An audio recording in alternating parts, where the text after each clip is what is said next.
நாட்கள் தமிழகத்தில் அமலாக்கத்துறையினுடைய ரைடு நடந்தது. பொதுவாக அரசியல்வாதிகள், அவர்களுடைய அலுவலகங்கள், தனிநபர்கள், வர்த்தக ஸ்தாபனங்கள், அதில் இடி ரைடு நடக்கிறதுங்கிறது வழக்கம்தான். ஆனால் அரசாங்கத்தினுடைய ஒரு டிபார்ட்மெண்ட் ஹெட் ஆஃபீஸில் இடி ரைடு நடந்திருக்கிறது கொஞ்சம் நம்மை நிமிர்ந்து உட்கார்ந்து பார்க்க வேண்டிய அவசியத்தை அது ஏற்படுத்தியிருக்கு. அமலாக்கத்துறை அதனுடைய முதல் கட்ட அறிக்கை கொடுத்துருக்கு. அதில் 3 விதமான விஷயங்கள் குறிப்பிடப்பட்டிருக்கு. டாஸ்மாகில் அதிகபட்ச சில்லறை விலை எம்ஆர்பி ரேட்டை விட அதிக விலைக்கு மது விற்பனை நடந்திருக்கிறது. மது விநியோக ஆர்டர்களுக்கு மது உற்பத்தி ஆலைகள் அதிகாரிகளுக்கு லஞ்சம் கொடுத்திருக்கிறார்கள். அதே மாதிரியாக டாஸ்மாக் பணியாளர்கள் நியமனம், பணி இடமாற்றம் உயர் அதிகாரிகள் லஞ்சம் வாங்கி கொண்டு செய்திருக்கிறார்கள் என்று அந்த ரிப்போர்ட்டில் சொல்லப்பட்டிருக்கு. இந்த டாஸ்மாகில் நடந்த ரைடில் ஏற்கனவே நம்ம கவனத்திற்கு பொதுமக்களுக்கு தகவல் இருக்கின்ற குவார்ட்டருக்கு 10 ரூபா, அதனால தான் ஒரு மந்திரிக்கே பேர் 10 ரூபா மந்திரி அப்படின்னு சொல்லணும். அந்த மாதிரி வசூலிக்கப்பட்டிருக்கு. இதுக்கு ஊடக நண்பர்களுக்கு நான் துவக்கத்திலே நன்றி சொல்ல கடமைப்பட்டிருக்கேன். காரணம், ஒரு மினிஸ்டரை கார்னர் பண்ணி இந்த பார் நான் ஆதாரம் தரேன் அப்படின்னா மினிஸ்டர் கேட்குறாரு, இந்த மாதிரி பொதுவாக பேசினா நீங்கள் ராஜினாமா பண்ணுவீங்களான்னு, அமைச்சர் பண்ணுவீங்களான்னு நீங்கள் கேட்டிருக்கீங்க. அந்த அளவுக்கு ஊடக நண்பர்கள் இந்த டாஸ்மாக் தொடர்பான விஷயத்தில் ஆதாரங்களோடு அமைச்சரை கார்னர் பண்ணக்கூடிய அளவிற்கு ஆதாரங்கள் பப்ளிக் டொமைன்லேயே இருக்குது. அதே போல் டாஸ்மாக் போக்குவரத்து டெண்டர்கள் ஒதுக்கீடில் முறைகேடு நடந்திருக்கிறது. நோ யுவர் கஸ்டமர் டிமாண்ட் டிராஃப்டில் இருக்கிற விஷயங்கள் இது எல்லாமே முரண்பட்டதாக இருக்குது. அதோடு மட்டும் இல்லாமல் இறுதி ஏலத்தில் நீங்கள் பார்த்தீங்கன்னா எல்லா இதுலேயும் ஒரு நபர் தான் இறுதி ஏலத்தில் இருக்கார், டெண்டரில் பங்கு பெற்றவராக. ஆகவே இது 100% ஃபேவரிட்டிசம், நெப்போட்டிசம், கரப்ஷன் இது எல்லாமே அதில் இருப்பது நமக்கு தெரிய வந்திருக்கு. ஒப்பந்தக்காரர்களுக்கு 100 கோடி ரூபாய் ஆண்டுதோறும் டாஸ்மாக்லேருந்து கொடுக்கப்பட்டிருக்கு அப்படின்னும் இந்த அறிக்கையில் சொல்லப்பட்டிருக்கு. ஆகவே டாஸ்மாக் பார் உரிமை டெண்டர் ஒதுக்கிறதுல நிபந்தனைகள் மீறப்பட்டு மோசடியாக இது ஒடுக்கப்பட்டிருக்கு. அதன் மூலமாக வரி வருவாய் அரசாங்கத்திற்கு ஏற்பட்டிருக்கிறது. மதுபான நிறுவனங்கள், டாஸ்மாக் உயரதிகாரிகள் இவர்களிடையே இருக்கின்ற நேரடி தொடர்பின் மூலமாக பல நிறுவனங்களுக்கு, அதாவது ஒரு நியமம் எப்படி கடைபிடிக்கப்பட்டிருக்குன்னா, இவ்வளோ பர்சன்டேஜுக்கு மேலே ஒரு கம்பெனிக்கு கொடுக்கறது இல்லைங்க. அதையெல்லாம் மீறி ஓரிரு கம்பெனிகளே முழுமையாக ஆதரிக்கப்பட்டிருக்கின்ற சூழ்நிலையும் உருவாக்கியிருக்கு. அதனால் இது மணி லாண்டரிங் ஆக்டு ஆகிய சட்டங்கள் மீறப்பட்டிருக்கு. அதில் கணக்கில் காட்டப்படாத பணம் வருவாய் 1000 கோடிக்கு மேல் பிடிபட்டிருக்கு. இப்போ இது என்னன்னு சொன்னால், it is only tip of the iceberg.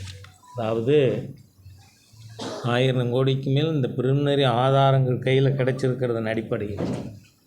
ஆனால் இதனுடைய பரிணாமம் மிகப்பெரிய அளவுக்கு சொல்கிறாங்க. அச்சப்படுகின்ற அளவிற்கு இது போய்கொண்டிருக்கு அப்படின்னு.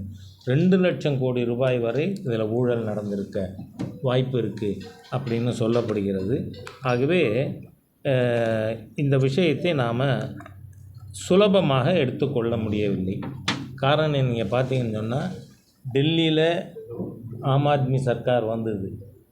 நீங்கள் டெல்லியில் ஆம் ஆத்மி சர்க்கார் வந்தப்போ முதலமைச்சர் கெஜ்ரிவாலுக்கு அடையாளமே ஒரு சாதாரண மஃப்ளர், ஹவாய் சப்பல், ஆல்டோ காரை, இதுதான்.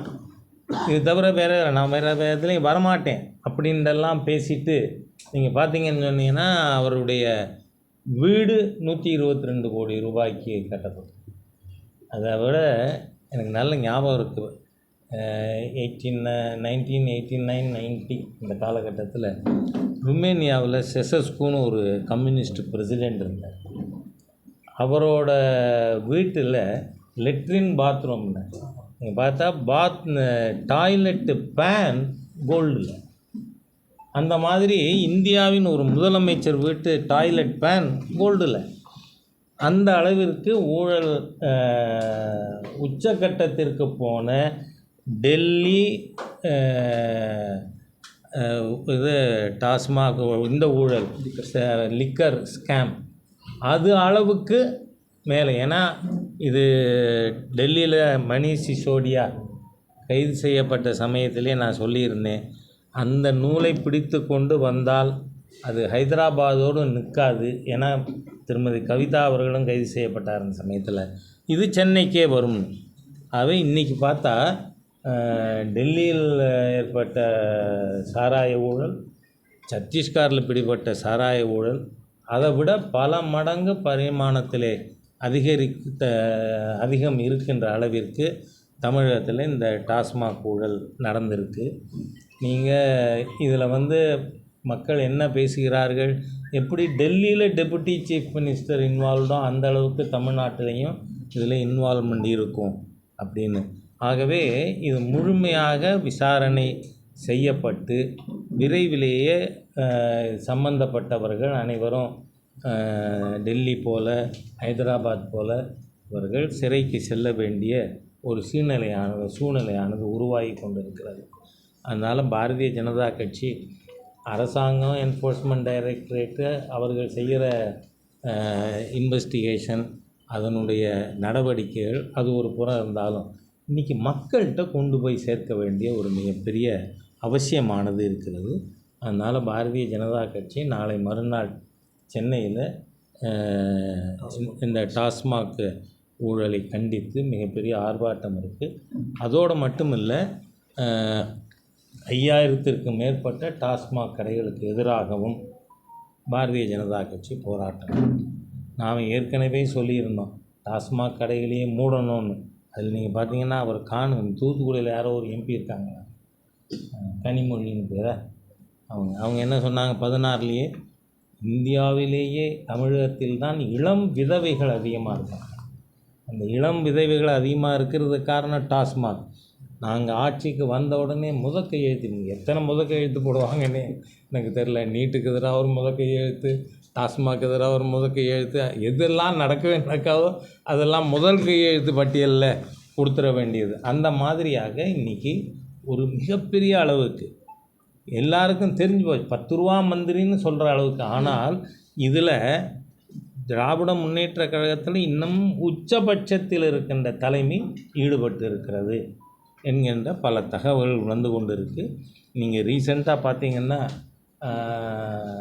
முதலமைச்சரிலிருந்து திராவிட முன்னேற்ற கழகத்தினுடைய மூத்த அமைச்சர்கள், பாராளுமன்ற உறுப்பினர்கள் பேசுகிற பேச்சை பார்த்தா நிஜமாகவே திராவிட முன்னேற்ற கழகத்தின் தலைமை இந்த இடி ரைடின் மூலமாக பைத்தியம் பிடிச்சிருக்கு தலைமைக்கு.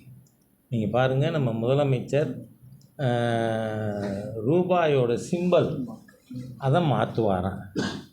கான்ஸ்டியூஷன் தெரிஞ்சிருக்காரா, பழக்க வழக்கங்கள் தெரிஞ்சிருக்காரா? இப்போ நாம் எழுதும்பொழுதே ரூபாய் இத்தனை ஆயிரம், இத்தனை லட்சம் போடுறோம், அது ஒரு பெரிய விஷயம் கிடையாது. ஆனால் கவர்மெண்ட்டு அதுக்குன்னு ஒரு சிம்பல் அப்ரூவ் பண்ணி இவர் அதை மாற்றி தமிழில் போடுறாரு.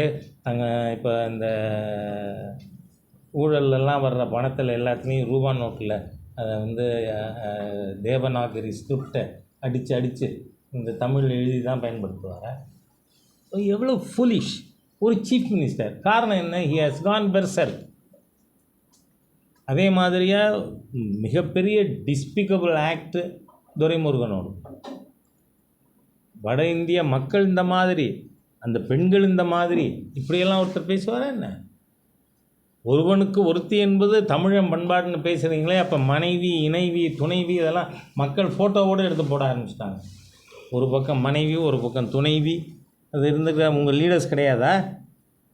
ஏன் தமிழர் தலைவர் ஈவேரா புஸ்தகத்தை, எங்கள் ஊர் கண்ணதாசன் புஸ்தகத்தை, வனவாசத்தை படித்தா எவ்வளோ கேவலமான வாழ்க்கை வாழ்ந்தவர்கள் இந்த திராவிடியன் ஸ்டாக் கேரக்டர்லெஸ் ஃபெலோஸ். அந்த மாதிரியே இருக்கக்கூடிய ஒரு கட்சியிலேருந்து வட இந்திய பெண்களையெல்லாம் இந்த மாதிரின்னு பேசலாமா ஒருத்தர்? அதை விட நீங்கள் பார்த்தீங்கன்னா நம்ம சீஃப் மினிஸ்டர் கொஞ்ச நாள் முன்னாடி பேசினார், எனக்கு வந்து வரி கட்டாதேன்னு சொல்ல 1 செகண்ட் ஆகும்னு. அந்த 1 செகண்டு தான் 356 பயன்படுத்தாங்க. கான்ஸ்டியூஷன் தெரியாதா உங்களுக்கு? வரி கொடுக்காதேன்னு நீங்கள் சொல்லுங்கள். சொல்ல எனக்கு டைம் ஆகாதுன்னு சொன்னார்.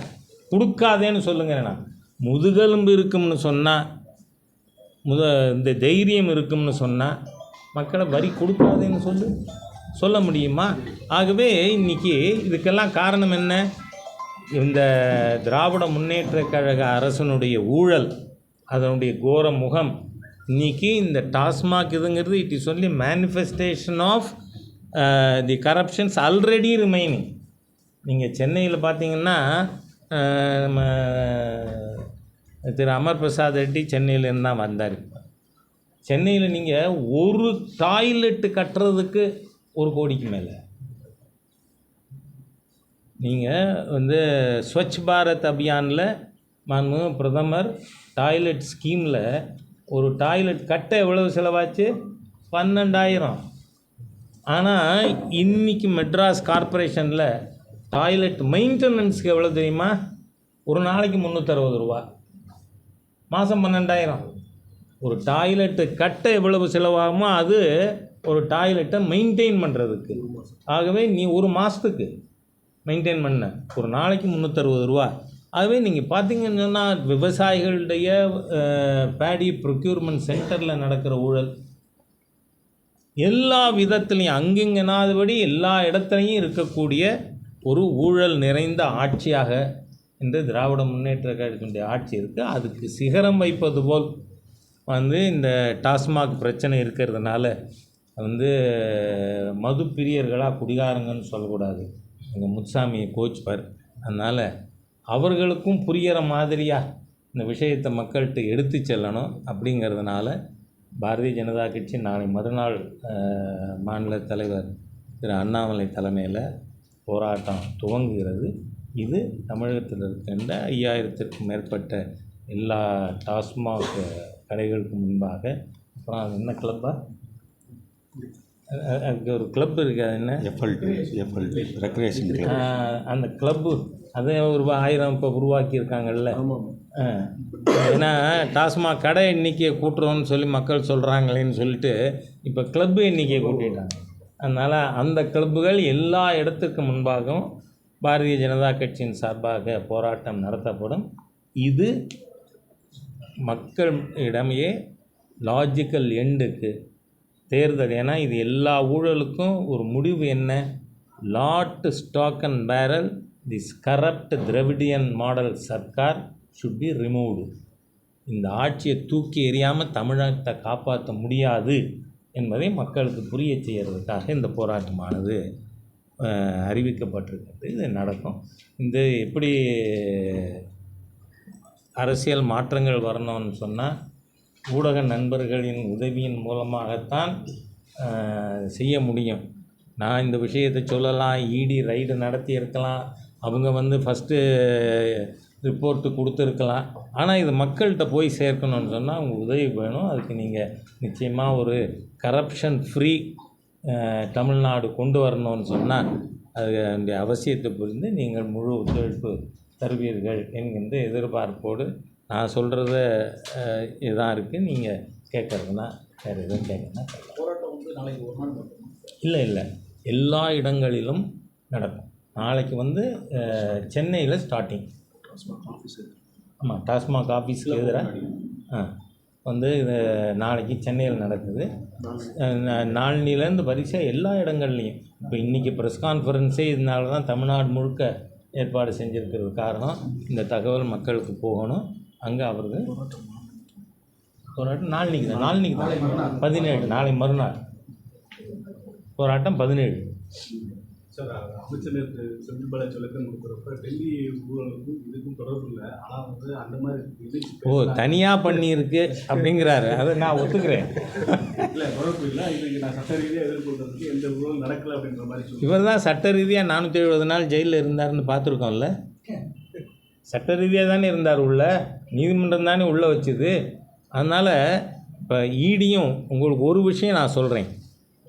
இன்றைக்கி தமிழ்நாடு போலீஸு நம்ம திருச்சியில் 4 நாள் முன்னாடி அராஜகத்தின் உச்சக்கட்டம் தமிழ்நாடு போலீஸோட நடவடிக்கை. They have become almost the boy scout of DMK காவல்துறை. அந்த மாதிரி தான் நடந்து கொண்டு இருக்கு. இங்கே நம்ம தென்னூரில் உக்ரகாளியம்மன் கோவில், அந்த கோவிலோட சொந்த இடத்துல வந்து கோவிலுடைய தேர் திருவிழா பற்றி ஃப்ளக்ஸ் வச்சுருக்காங்க. வெளியில் கூட வைக்கல, அவங்க சொந்த இடத்துல. அது ஹைகோர்ட்டில் வந்து கோவிலோட இடம்னு தீர்ப்பு இருக்குது. ஆனால் அதற்காக பிஜேபியினுடைய இங்கே மாநகர ஜெனரல் செக்ரட்டரி காளீஸ்வரன் உட்பட 6 நிர்வாகிகளை ரிமாண்டு பண்ணியிருக்கு போலீஸ். What is this? ஆனால் இதெல்லாம் கோர்ட்டில் நிற்குமா? நிற்காது. ஆனால் உங்களுக்கு சொல்கிறேன், தமிழ்நாடு போலீஸுடைய கேசஸுடைய conviction rate it is not even 20%. ஆனால் இன்னி வரைக்கும் இடி கேசஸுடைய கன்விக்ஷன் ரேட் 95%. அதனால் வந்து நீங்கள் சாராய மந்திரி இப்போ சொன்னார்னு சொல்கிறீங்க இல்லையா, ஆதாரங்கள் டெஃபினட் இன்ஃபர்மேஷன் இல்லாமல் இடி ஒரு நாளும் ஒரு இடத்துலையும் இறங்காது. நீங்கள் பார்த்தீங்கன்னா அவங்க நீங்கள் 10 ரூபா கூட வச்சு விற்றதுலேருந்து இதில் இது லைசன்ஸு கொடுத்ததில் எல்லாத்துலேயும் டிரான்ஸ்போர்ட்டேஷனில் அதோடு மட்டும் இல்லை. இன்றைக்கி எந்த மாதிரியான நிலைமை இருக்குதுன்னா, சில இடங்களில் ரைடு பண்ணி பார்த்ததில் ஸ்டாக்கில் இருக்கிற ரெக்கார்டில் எவ்வளோ இருக்கோ அதை விட 2 மடங்கு ஃபிசிக்கல் ஸ்டாக் இருக்குது. அப்படின்னா பில்லு இல்லாமல் வந்திருக்கு. ஆகவே இது எல்லா விதத்திலும் வந்து, ஏன்னா காரணம் என்ன, குடிக்கிறவன் அன்றைக்கி 10 ரூபா கூட கேட்டாலும் குடிக்கிறேன்னு கொடுத்துட்டு போகிறான். அதனால் இவங்களுக்கு கொள்ளையடிப்பதுக்கு வசதியாக கொள்ளையடிச்சிருக்காங்க லட்சக்கணக்கான கோடி. அந்த பணம் இருக்கிற சரியான வார்த்தை பயன்படுத்தணும்னா திமிரு தான் 200க்கு மேலே சீட்டு ஜெயிப்போம்னு பேசுறது.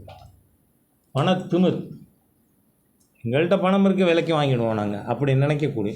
ஆகவே இந்த மோசமான தீய சர்க்கார் வீட்டுக்கு அனுப்பப்பட வேண்டும். இல்லைன்னா தமிழ்நாட்டுக்கு விடிமோட்சம் இல்லை அப்படிங்கிற சூழ்நிலை வந்துருக்கு.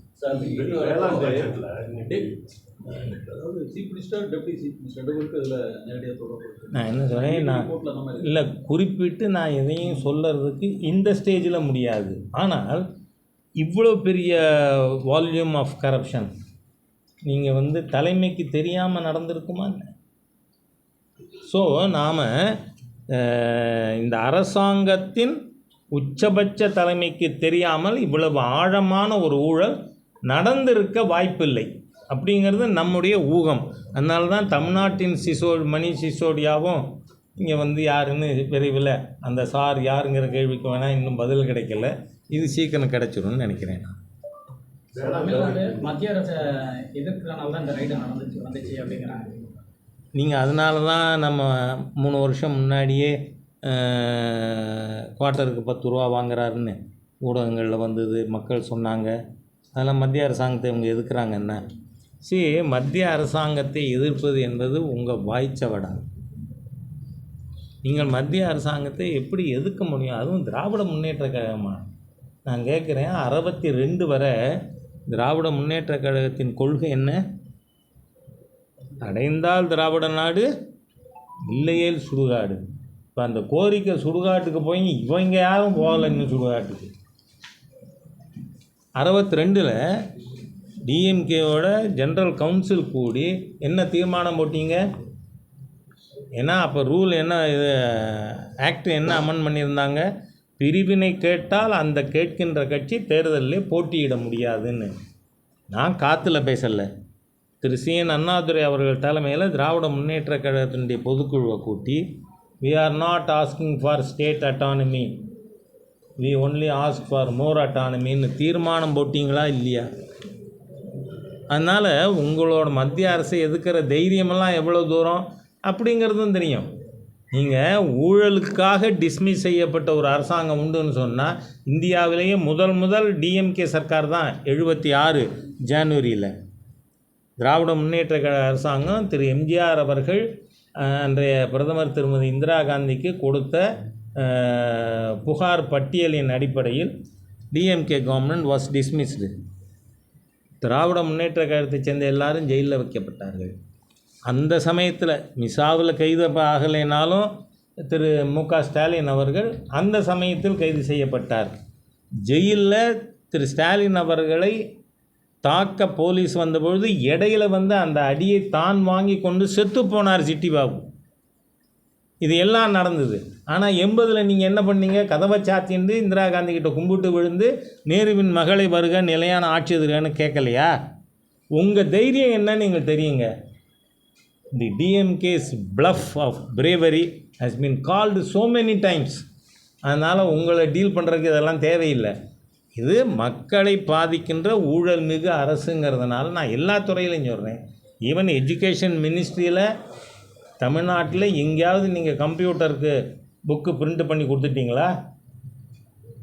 ஆனால் அது ஸ்கீமில் இருக்குது. சென்ட்ரல் கவர்மெண்ட் அதுக்காக உங்களுக்கு பணம் கொடுத்துருக்கு. அதே மாதிரியாக ஒவ்வொரு பள்ளிக்கூடத்துலேயும் கம்ப்யூட்டருக்கு குவாலிஃபைடு கம்ப்யூட்டர் டீச்சர் அப்பாயிண்ட் பண்ணணும். அதுக்காக இந்த ஸ்கீமில் ஒரு டீச்சருக்கும் 15,000 ரூபா சென்டர் பணம் கொடுக்குது. ஆனால் நீங்கள் வெறும் ஆஃபீஸில் டேட்டா என்ட்ரி ஆப்ரேட்டர் வச்சு கிளாஸ் எடுக்கிறீங்க. எத்தனை ஊழல்! கொடுக்குற காசெல்லாம் வாயில் போட்டுக்கிறதா? அது இவ்வளவு மோசமான சர்க்கார். நீங்கள் we are collecting so many informations. அதனால் நீங்கள் சென்டரை எதுக்கிறதுனால அப்படி இப்படிலாம் பேச வேண்டாம்.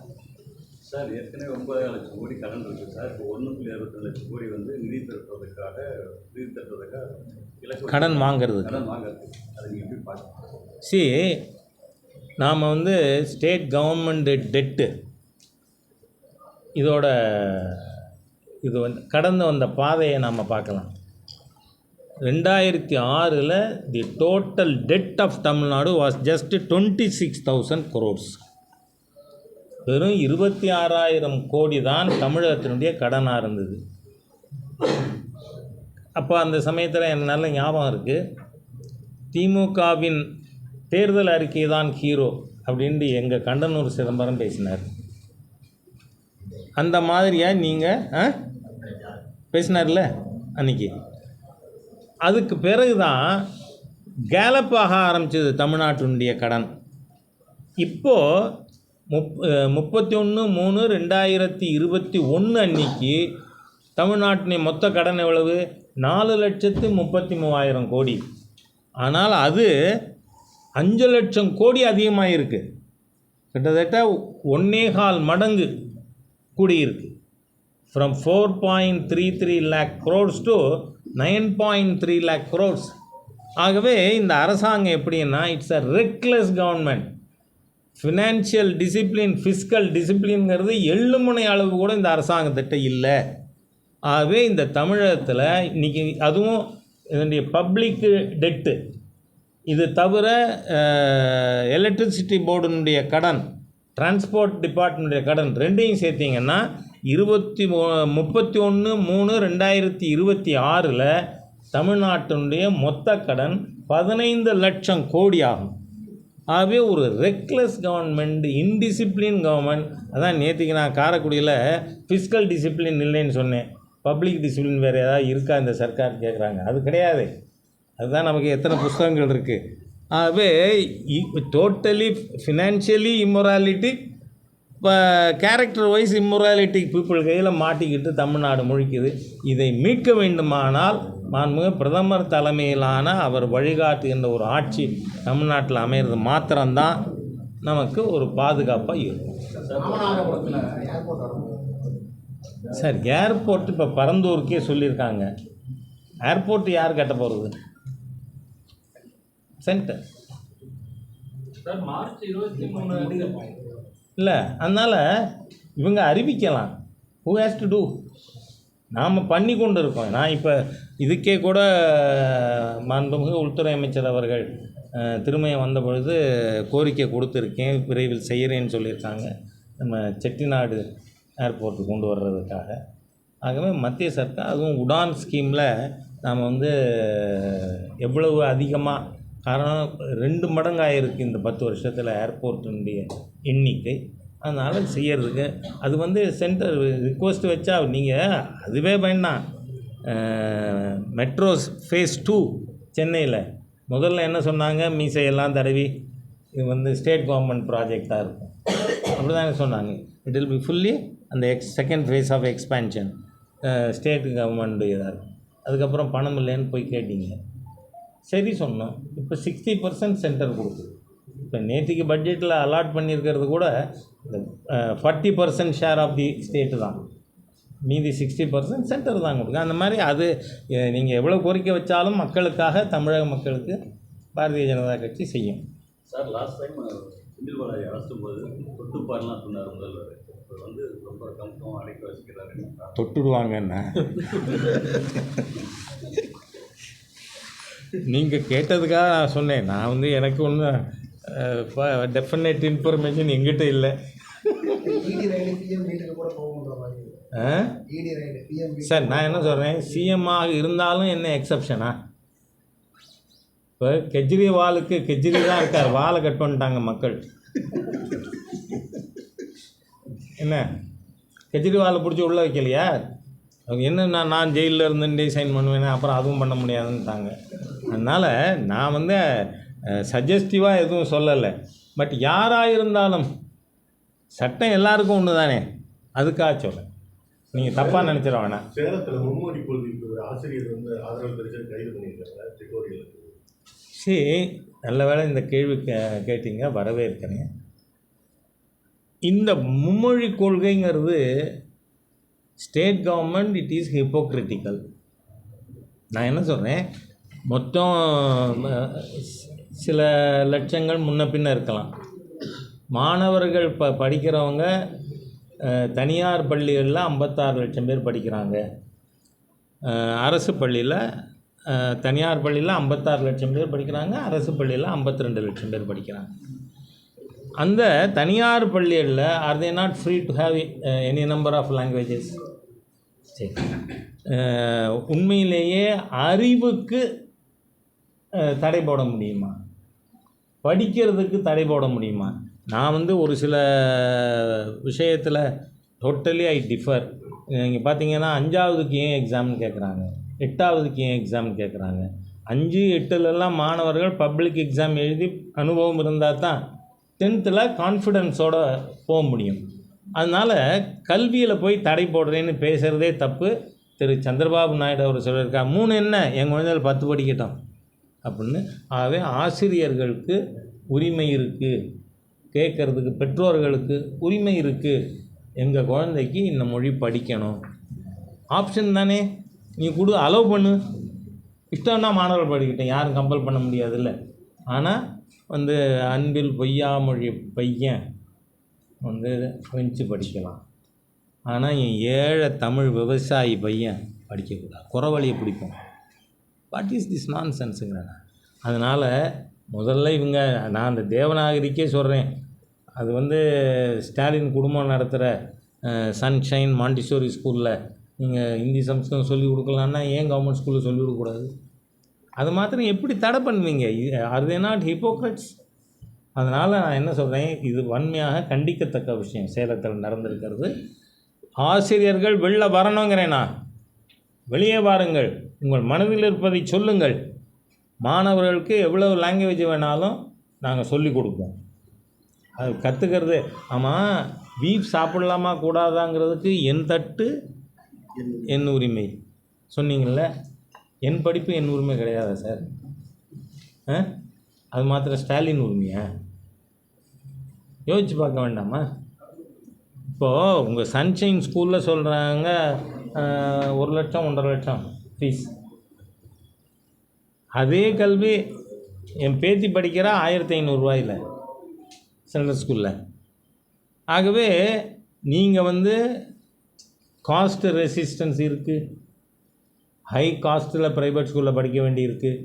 அதே குவாலிட்டி ஆஃப் எஜுகேஷன் கவர்மெண்ட் ஸ்கூலில் கொடுத்தா என்ன கொடுக்கணும், நீங்கள் இல்லைங்கிறதுக்கு என்ன ப்ரூஃபு? இதே அரசியல்வாதிகள் ப்ரூஃப். நீட் வந்தால் அரசு பள்ளிக்கூட மாணவர்கள் பாதிக்கப்படுவார்கள். ஏன் பாதிக்கணும்? ப்ரைவேட் ஸ்கூலில் ஆசிரியருக்கு சம்பளம் 10,000 12,000. கவர்மெண்ட் ஸ்கூலில் ஆசிரியருக்கு எவ்வளோ சம்பளம்? 60,000 80,000 1 லட்சம் கவர்மெண்ட் ஸ்கூலில். அப்போ இந்த ப்ரைவேட் ஸ்கூலோட ஸ்டாண்டர்டு ஏன் சார் அங்கே இல்லை? அப்போ அரசாங்கம் தப்பு பண்ணுதா இல்லையா? மகேஷ் பொய்யாமொழி அரசியல் பண்ணி கொண்டு இருக்கார், பள்ளிக்கூடங்களை கவனிக்கலைங்கிறேன்னா. எங்கள் ஊரில் பொய்ய வயலில் சிவகங்கை மாவட்டத்தில் கம்ப்யூட்டர் லெபார்ட்ரியில் கம்ப்யூட்டர் ஆன் பண்ணின பையன் ஷாக் அடித்து செத்துப்பானான இல்லையா லாஸ்ட் மந்த்? அவ்வளோ கேவலமான நிர்வாகம் வச்சுருக்கேன். உங்களுக்கு என்ன மீசம் இருக்கிறது வேண்டியிருக்குங்கிறேன்னா. இந்த தொடதற்ற வேலையெல்லாம் பிஜேபி கிட்ட வேண்டாம், சென்டர்கிட்ட வேணாம். ஒழுங்காக மரியாதையாக மும்மொழி கொள்கை தனியார் கல்வி கூடங்களில் இருக்கும்னு சொன்னால் அரசு கல்வி கூடங்களையும் வேணும். அதுக்காக தான் இப்போ நாம் 14 லட்சம் டச் பண்ணியிருக்கோம்.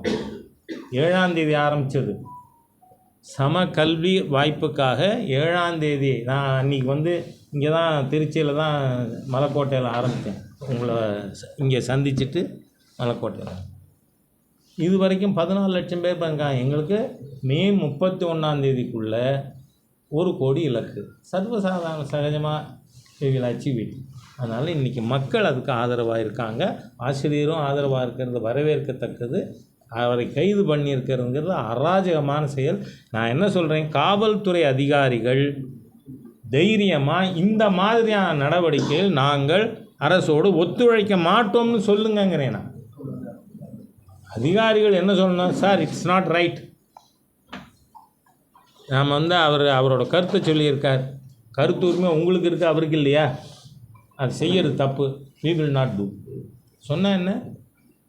ஆகவே இன்றைக்கி ஒரு வெளிப்படையான நேர்மையான நிர்வாகத்தை இந்த ஃபேசிஸ்ட் டிஎம்கே கவர்மெண்ட்டுக்கு எதிராக நாம் கொண்டு வர வேண்டிய அவசியம். சார், இப்போ 23ஆம் தேதி நடைபெறக்கூடிய பொதுக்கூட்டத்துக்கு வந்து காவல்துறை வந்து பிஜேபி இந்த மும்மொழி அதாவது விநாசகாலே விபரீத புத்தி, அழிவின் விளிம்பில் இருக்கின்ற ஒரு அரசாங்கம் இது. ஆங்கிலத்தில் ஒரு பழமொழி உண்டு, the pride goes before a fall. அழிவுக்கு முன்பாக ஆணவம் செல்லும். இது ஆணவம் மிக்க நடவடிக்கை. இதை ஏன் நாங்கள் மீறி கூட்டம் நடத்தினா என்ன பண்ணுவீங்க? அதிகபட்சம் இவில் அரெஸ்ட் நடக்கட்டுமே, ஜெயிலெல்லாம் காலி பண்ணி வச்சுக்குங்கிறேன்னா. இல்லைன்னா புதிய கட்டடங்கள்லாம் பிடிச்சி ரெடியாக வச்சுக்குங்க. ஏன் சார் உங்கள் ஆணவத்துக்கு நான் கேட்குறேன். மதுரையிலே நடந்தது, அதை நான் கேட்டேன்னு சொல்லிட்டு என் மேலே கேஸ் போட்டிருக்கான். வந்து மதுரையில் திருப்பரங்குன்றம் இது முதனா மூர்த்தி வந்து அண்ணா சிலைக்கு போகிறதுக்கு ஊர்வலம் போகலாமா? அப்போ அன்றைக்கி 144 இருந்தது இல்லை. 144 இருந்தால் அவர் ஊர்வலம் நடத்தலாம், நாங்கள் சேரப்படாதா கூடப்படாதா? அப்புறம் நீதிமன்றத்தில் போய் அனுமதி பெற்று கூடியணும். ஆகவே இந்த அராஜகமான அழிவு சக்தி ஸ்டாலினுடைய அரசாங்கம். இந்த அரசாங்கத்திற்கு நீங்கள் காவல்துறை பயன்படுத்தினால் என்ன நடக்குங்கிறதை இப்பொழுதே நான் எச்சரிக்க விரும்புகிறேன். ஏனென்றால் நெருக்கடி நிலையும்போது இப்படித்தான் நடந்து கொண்டீர்கள் நாடு முழுக்க. அதுக்காக சா கமிஷன் அப்பாயிண்ட் பண்ணப்பட்டு தவறு செய்த அதிகாரிகள், அவங்களுடைய அதிகார வரம்புகளை மீறியவர்கள் தண்டிக்கப்பட்டார்கள் 77 79 காலகட்டத்தில்.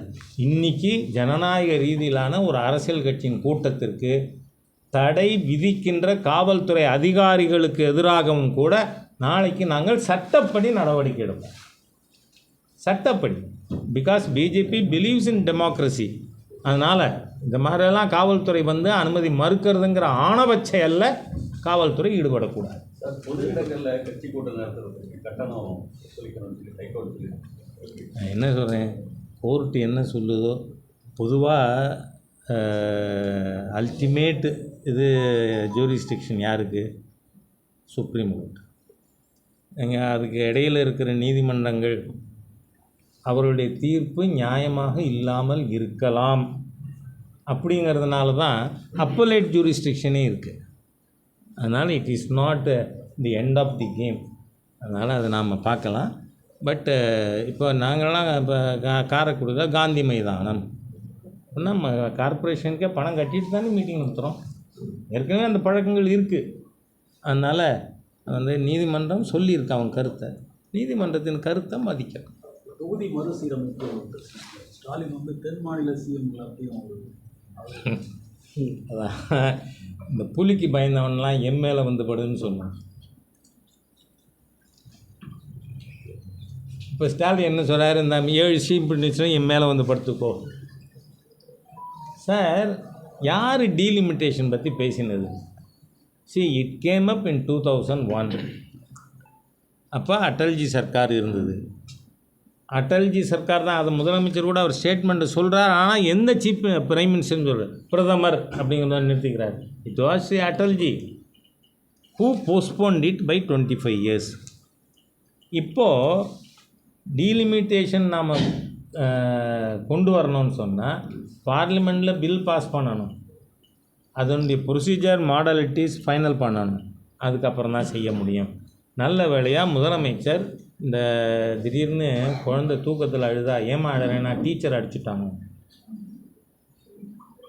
தூக்கத்தில் அடித்ததா கனவு வந்து, அந்த மாதிரியாக ஸ்டாலின் திடீர்னு தூக்கத்தில் எழுந்து உட்காந்து டீலிமிட்டேஷன் ஏன்? உங்களோட மொழி வெறி அரசியலை மக்கள் ஏற்க மறுத்த காரணத்தால் நீங்கள் டீலிமிட்டேஷன் பற்றி பேசியிருக்கீங்க. ஸோ அதுக்கு நல்ல வேளையாக மாண்புமிகு உள்துறை அமைச்சர் இங்கே தமிழ்நாட்டில் இருந்தார். அடுத்த நிமிஷம் அவர் சொன்னார், nobody needs to worry, especially the southern states. அவர்களுக்கு நாங்கள் ப்ரோரேட்டாவில் தான் இதை இம்ப்ளிமெண்ட்டே பண்ணுறதுனா பண்ணுவோம் அப்படின்னு. தேர் இன்ஸ் தி மேட்டர். சார், திமுக இது என்னென்னா, மறுவரையில் வட மாநிலங்களுக்கு கூடுதல் சீட்டு போய் இது குறைஞ்சி போயிடும், இது தமிழ்நாடோட தேவையில்லாமல் போயிடலாங்கிறது தான் அவங்கள்ட்ட தான் இருக்குது. இதில் 2 விதமாக நான் கருத்து சொல்ல விரும்புகிறேன். நான் முதல்ல என்னோடய சோஷியல் மீடியாவிலே போட்டிருந்தேன், ப்ரோ ரேட்டானா என்ன அர்த்தம்? தமிழ்நாட்டுக்கு இன்றைக்கி இருக்கிறது 39 சீட்டு, மொத்த parliament seat 543. Say for instance it will be increased to 724. அப்போ என்ன ஆகும்? தமிழ்நாட்டுக்கு எவ்வளோ சீட்டு? 39 டிவைடட் பை 543 இன்ட்டு 724. இதை புரிஞ்சுக்கிற பேசிக் மேத்மெட்டிக் நாலேட்ஜ் யாருக்கும் இல்லைன்னா மற்ற சீஃப் மினிஸ்டராக கூப்பிட வேண்டியதான். நாம் தெளிவாக சொல்லியிருக்கோம், ப்ரோ ரேட்டான்னா அதான் அர்த்தம். 2 வழி தான் இருக்க முடியும். ஒன்று on the base of population census, அதில் தான் நமக்கு தமிழ்நாட்டுக்கு அல்லது தென் மாநிலங்களுக்கு பாதிப்பு ஏற்படும் அப்படிங்கிறாங்க. அது வேண்டாம், இட் வில் பி ப்ரோரேட்டான்னு சொல்லியாச்சு, அதோடு அது முடிஞ்சுது. அதுக்கப்புறம் அது பேச தேவையில்லை. இருந்தாலும் நான் இப்போ கேட்குறேன், உத்தரப்பிரதேசத்தோட பீகாரோட கம்பேர் பண்ணுறத நாங்கள் ஃபேமிலி பிளானிங்கை நல்ல செயல்படுத்தினதுனால எங்கள் பாப்புலேஷன் குறைஞ்சிருக்கு, அதனால் நாங்கள் நஷ்டப்படக்கூடாதுன்னு சொல்கிறீங்க, அப்படி தானே? சரிதானே என் புரிதல்? சரி, இப்போ அதில் திரு ராமகோபாலன் அவர்கள், இந்து முன்னணியுடைய ஃபவுண்டர் கன்வீனர், அவர் ஏற்கனவே சொல்லிட்டு வந்தார், இங்கே பாருங்கள், ஹிந்துக்கள் சீக்கிரமாக எண்ணிக்கை குறைஞ்சிருவோம், காரணம் நாம் ஹிந்துக்கள் தான் ஃபேமிலி பிளானிங் அடாப்ட் பண்ணுறோம், முஸ்லீம்கள் பண்ணுறதில்ல, ஸோ அவங்களோட பாப்புலேஷன் டிஸ்ப்ரொபோர்ஷனேட்டாக இன்க்ரீஸ் ஆகிட்டே போகுதுன்னு. இப்போ அதை நியாயம்னு ஏற்றுக்கிறீங்களா? அதுக்கு என்ன redressal? Let Stalin come out. வாங்க, விவாதம்னா ஒரு இஷ்யூக்கு மாத்திரம் இல்லை, நீங்கள் பாப்புலேஷன் சென்சஸ், ஃபேமிலி பிளானிங். இப்போ பாருங்கள் என்ன பண்ண வேண்டியிருக்கு. முதலமைச்சரே திருமணத்துக்கு போனால் கூடுதலாக பெற்றுக்கோ சொல்ல வேண்டி வந்துடுதுல்ல. அன்றைக்கி நாங்கள் சொன்னோம், நீங்கள் ஏற்றுக்கல. தமிழன்னா ஹிந்து தமிழங்க, அவன் எண்ணிக்கை குறையிறது அப்படின்னு அன்றைக்கி நாங்கள் சொன்னோம். அன்றைக்கி நீங்கள் எங்களை பார்த்து மதவாதின்னு நீங்கள், இப்போ நீங்களே ஆரம்பிச்சிட்டீங்க. அதனால் சொல்கிறேன்னா, என்றைக்குமே இந்த பின்புத்தி இருக்க வேண்டாம், முன்னாடியே யோசித்து செய்வோம். இந்து முன்னணி, ஆர்எஸ்எஸ், இந்து அமைப்புகள், தேசிய அமைப்புகள் சொல்கிறதெல்லாம் சரியாக இருக்கும்னு இப்போயாவது இந்த திராவிடியன் ஸ்டாக்கு புரிஞ்சுண்டா சரி. தமிழக பட்ஜெட் என்ன சார்? சார் இந்த பட்ஜெட்டு இது வருகின்ற 26 தேர்தலுக்கான தேர்தல் அறிக்கை. ஏன்னா இவர்கள் சொல்லியிருப்பது பூரா திட்டங்கள் ஒதுக்கிடுறோம் அப்படிங்கிறது தான். அதனால் அது இம்ப்ளிமெண்ட் ஆனால் தானே. ஏன்னா 4000 கோடி ரூபா டிசாஸ்டர் மேனேஜ்மெண்ட்டுக்கு சென்டர் ஒதுக்கின நிதியே நாங்கள் 95% செலவு பண்ணிட்டோம்னு சொன்னீங்க. அப்புறம் பார்த்தா அந்த கன்சர்ன்டு மினிஸ்டர் நம்ம திருச்சிக்காரர் அவர் சொல்கிறார் 40%ன்னு. அப்போது நீங்கள் ஏற்கனவே சென்டர் ஒதுக்கின பணத்துக்கே இம்ப்ளிமெண்டேஷன் இஸ் கொஸ்டனபிள். அப்படி இருக்கச்ச நான் வந்து ஆஸ் அ சார்ட்டர்ட் அக்கௌண்டன்ட் நான் சொல்கிறேன், இந்த பட்ஜெட்டில் நீங்களே கேட்டீங்க 1,62,299 கோடியா ஃப்ரெஷ் பாரோயிங்ஸ். இந்த செலவினங்கள் எவ்வளவு? Capital expenditure it's only 50,000 crores. நீங்கள் புதுசாக கடன் வாங்க போகிறது 1,62,200 கோடி. ஆனால் கேபிட்டல் எக்ஸ்பெண்டிச்சர் எவ்வளவு? 50,000. அப்போது அந்த கடன் இது பூராமே கடன்லன்னு நீங்கள் ரெவன்யூ இன்கம்லேருந்து செலவு செய்யலை. ஏன்னா அதுவே 42,000 கோடி டிஃபிசிட் இருக்குது, ரெவன்யூ டிஃபிசிட். அப்போது நீங்கள் வாங்குகிற 1,62,200 கோடியிலேயே கேபிட்டல் எக்ஸ்பெண்டிச்சர் 50,000 கோடி தான். அப்படின்னு சொன்னால் மீதி எதுக்காக கடன் வாங்குறீங்க? நாம் வாங்கியிருக்கிற கடனுக்கு வட்டி, ரீபேமெண்ட் ஆஃப் ஆல்ரெடி டியூ இன்ஸ்டால்மெண்ட்ஸு, இதெல்லாம் சேர்த்து நீங்கள் என்னவோ அதுவும் ரொம்ப விளையாட்டாக ஏதோ சொல்லிவிட்டார் தங்கம் தென்னரசு. எல்லாரும் தமிழ்நாட்டை திரும்பி பார்க்குற மாதிரி இருக்காமே இது. கொஞ்சம் குஜராத்தை பாருங்கள் சார். போய் அங்கே போய் அந்த ஃபினான்ஸ் மினிஸ்டர்கிட்ட, சீஃப் மினிஸ்டர்கிட்ட உட்காந்து பாடம் கற்றுக்குங்கிறேன் நான். ஏன்னா இங்கே 52,000 கோடிக்கு டாஸ்மாக் வருமானம் இருக்குது. குஜராத்தில் அது இருக்கா? இல்லை. ஆனால் இங்கே நீங்கள் 42,000 கோடி டிஃபிசிட் பட்ஜெட்டு. குஜராத்தில் டாஸ்மாக் வருமானம் இல்லாமல் 19,000 கோடி சர்ப்ளஸ் பட்ஜெட்டு. திரும்பி பார்க்குற மாதிரி அது இருக்குது சார். நீங்கள் இல்லை. உங்களுக்கு கொஞ்சமாவது பட்ஜெட்டு போடுறது எப்படி, பொருளாதார நிர்வாகம் பண்ணுறது எப்படின்னா, go to Gujarat and learn something from them. அதோடு மட்டும் இல்லை, இங்கே கேபிட்டல் எக்ஸ்பெண்டிச்சர் 50,000 கோடின்னு சொன்னேன். குஜராத்தில் 96,000 crores. டாஸ்மாக் வருமானம் இல்லை, surplus budget, capital expenditure 96,000 crores. குஜராத்தில் போய் நீங்கள் அங்கே போய் அந்த ஃபினான்ஸ் மினிஸ்டர், சீஃப் மினிஸ்டரை கீழே உட்காந்து கற்றுக்குங்க sir. Learn something how to manage the finance of the state அப்படின்னு. அதனால் தமிழ்நாட்டினுடைய இந்த நிதி நிலைமை மிக மோசமான பொருளாதார நிதி நிலைமையை அது காட்டுகிறது. அது தவிரவும் நாங்கள் டெய்லி நாளைக்கு சென்னை போகிறேன். கோர் கமிட்டி மெம்பர்ஸோடலாம் இதுன்னுட்டு சொல்லணும். இந்த 2000 ஏக்கரில் நியூ சிட்டி கொண்டு வரீங்கள, அதில் இன்றைக்கி என்ன முன்னேற்றம், நாளைக்கு என்ன முன்னேற்றம் டெய்லி கேட்போம். எலெக்ஷன் முடிகிற வரை அவ்வளோதானே. 2000 ஏக்கர் யாரை ஏமாத்துறீங்க? நான்குநேரி இது பொருளாதார மையம் என்னாச்சு? 11 சொன்னது. அதனால் இது பூரா ஜஸ்ட் செர்மனைசிங், வேறு ஒன்றும் இல்லை. தேங்க்யூ.